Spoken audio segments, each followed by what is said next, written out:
Breaking news in the Bronx. This is Bronx Fan Central.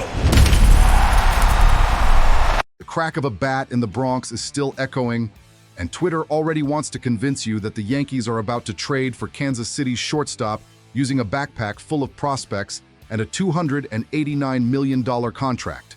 Do you actually believe that? Seriously?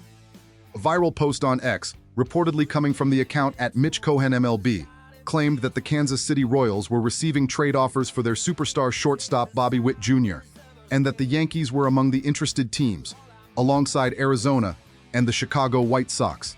The rumor spread fast across the fan base, especially because Anthony Volpe recently returned from shoulder surgery and has struggled through his first 9 games back in AAA.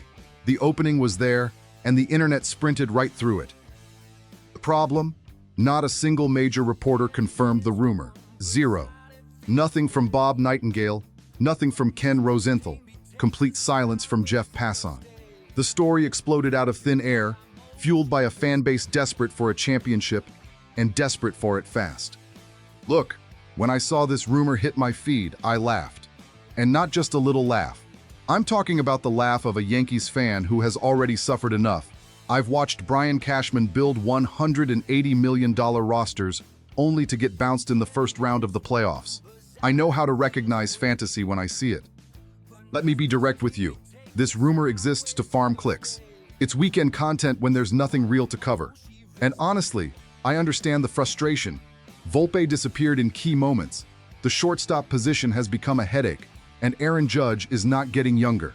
The pressure for championship number 28 is real. But turning fan anxiety into a $300 million trade fantasy is laziness disguised as analysis. Bronx Nation, did you actually believe this rumor when you first saw it? Drop your reaction in the comments below. But let's be honest, Bronx Nation, aren't you getting tired of seeing Volpe come up in big moments and hit weak contact? I get it. The kid has talent, he has energy, but talent without October production does not pay the bills. That's exactly why your imagination starts running wild when a name like Bobby Witt Jr. gets mentioned next to the Yankees. The real question is not, should the Yankees try? The real question is, does any realistic universe exist where this deal could actually happen? Spoiler alert, it doesn't. And I'm about to explain why. Bobby Witt Jr.'s numbers in 2026 speak for themselves. A .295 batting average, an .853 OPS, 9 home runs in 55 games, 16 stolen bases, and a career WAR of 25.4. Back in 2024, he finished second in American League MVP voting after hitting .332 with 32 home runs, 109 RBIs, and a .977 OPS, 2 Gold Gloves, 2 Silver Sluggers. Only 25 years old. His contract, 11 years, $289 million, signed in 2024 before arbitration. Average annual salary, $26.3 million. Signing bonus, $7.8 million. Guaranteed through at least 2030, with a player opt-out after 2031. Full no-trade clause. Witt Jr. will not become a free agent until 2038, when he'll already be 37 years old. In other words, Kansas City built its entire identity around this player, the biggest contract in franchise history.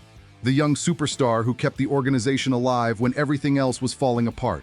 And even if the Royals were willing to listen to offers, which has not happened, Bobby Witt Jr. himself would still have to approve any trade because of his contract clause. Publicly, he has shown zero interest in leaving. Bronx Nation, what would you rather see? A massive high-risk trade like this, or a stronger investment in player development? Let me know in the comments. Let me translate what all of this means in reality. For this trade to happen, you would need, first, Kansas City deciding to trade away its biggest superstar, something that would destroy the relationship between the franchise and its fans while signaling a complete rebuild. Second, Bobby Witt Jr. approving a move to New York, despite showing absolutely no sign he wants to leave.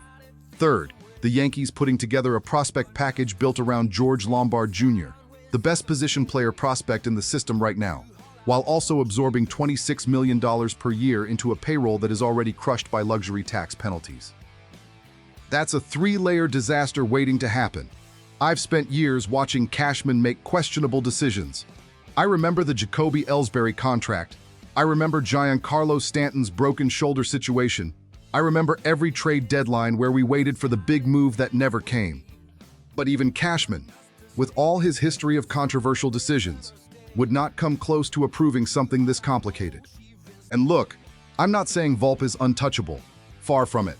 The kid still has to prove himself on the field, especially after surgery.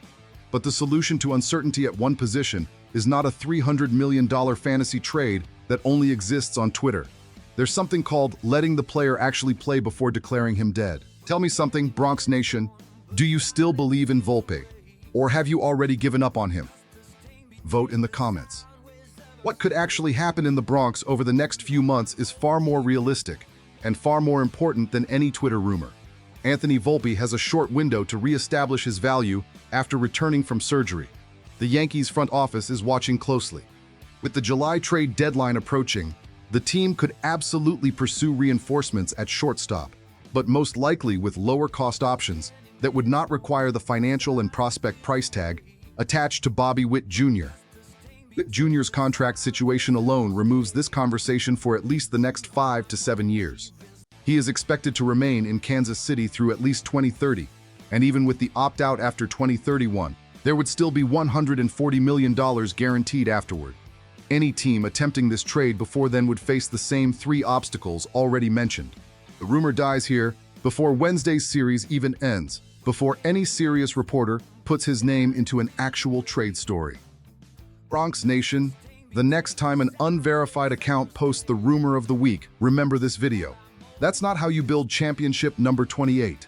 If you enjoyed this breakdown and want to keep hearing the truth the mainstream media is afraid to say, hitting the like button really helps the channel continue bringing Yankees news.